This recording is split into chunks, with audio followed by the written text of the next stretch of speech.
آج مجھے جو بات کرنی ہے وہ بارڈر کے متعلق، روزگار کے متعلق. یہ ہمارے اسمبلی میں موجود جتنے ساتھی ہیں، آپ سمیت، آپ بھی ایک بارڈر علاقے سے تعلق رکھتے ہیں. بلوچستان میں پہلے سے کتنی بے روزگاری ہے، کتنے نوجوان یہاں بے روزگار ہیں. جون کے مہینے میں جو بجٹ پیش ہوا اس میں بھی حکومت نے بتایا کہ ہم 5,000 6,000 سے زیادہ نوکریاں نہیں دے سکتے، ہمارے پاس وسائل نہیں ہیں.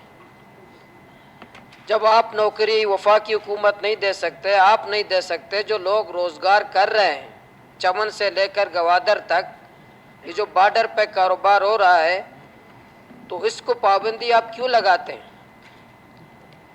کل ہمارے جیونی کا ایک صوبیدار نے آرڈر جاری کیا ہے، ایف سی کے صوبیدار صاحب نے، کہ جو بھی گاڑی مجھے روڈ پہ نظر آیا ڈیزل کا میں اس کو پکڑوں گا. باقاعدہ لوگوں کو دھمکیاں دے رہا ہے. اور آئی جی ایف سی صاحب فیصلے کر رہا ہے، ڈپٹی کمشنرز کو اور کمشنرز کو ہدایت دے رہا ہے کہ میں کسی صورت بلوچستان کی سڑکوں پر مجھے گاڑیاں نظر نہیں آنی چاہیے. مجھے سوال ہے کہ بلوچستان میں منتخب لوگ، میں اور آپ بیٹھے ہیں،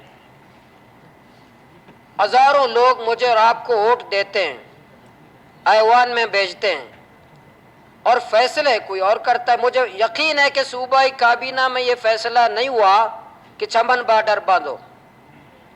صوبائی کابینہ نے یہ فیصلہ نہیں کیا کہ ماشکل بارڈر باندھو. صوبائی کابینہ نے یہ فیصلہ نہیں کیا پنجگور تربت گوادر کا بارڈر باندھو. یہ کس نے فیصلہ کیا ہے؟ یہ کون فیصلے کرتا ہے؟ اور وہ لوگ فیصلہ کرتے ہیں، خود ارب پتی بن رہے ہیں. اسپیکر صاحب، یہ جو کوسٹ گارڈ کے بارے میں پچھلے دنوں میر اسد صاحب نے بات کی، تلار چیک پوسٹ ہے، تلار چیک پوسٹ گوادر اور تربت کے درمیان، یہاں ایک گاڑی 1.5 لاکھ روپے کوسٹ گارڈ لیتا ہے. ناکا کاڑی کراچی کے پاس ایک گاڑی 5 لاکھ 6 لاکھ روپے ایک گاڑی کوسٹ گارڈ لیتا ہے. ایک رات پنجگور کے ٹوکن، پنجگور اور تربت میں ٹوکن پہ راتوں کروڑوں روپے لیتے ہیں ایف سی اور کوسٹ گارڈ کے لوگ.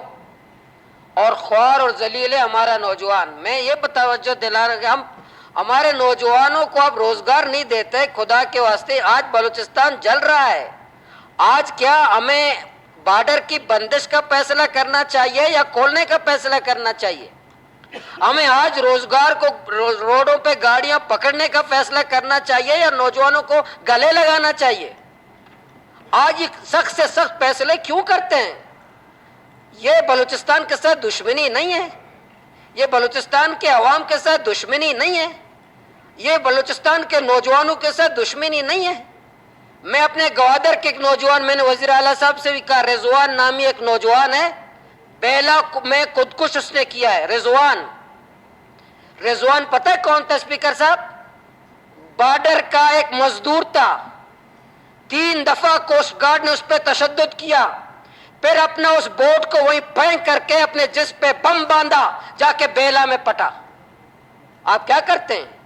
آپ کے یہ فیصلے خودکش بمبار تیار کر رہے ہیں. آپ جو فیصلے کرتے ہیں نوجوانوں کو ہزاروں کی تعداد میں آپ پہاڑ کی طرف لے کر جا رہے ہیں.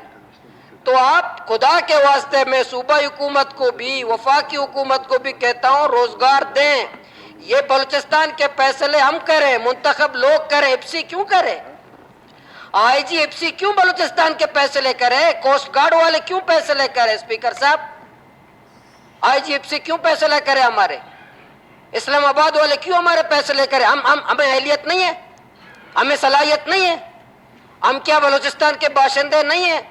اور یہ کیوں آپ یہ بارڈر بند کر کے آج نوجوان، آج ہزاروں کی تعداد میں لوگ احتجاج کرتے ہیں، ہزاروں کی تعداد میں لوگ فریاد کر رہے ہیں، کوئی سننے والا نہیں ہے، کوئی ایک سننے والا نہیں ہے. کہاں فریاد کر رہے ہیں لوگ؟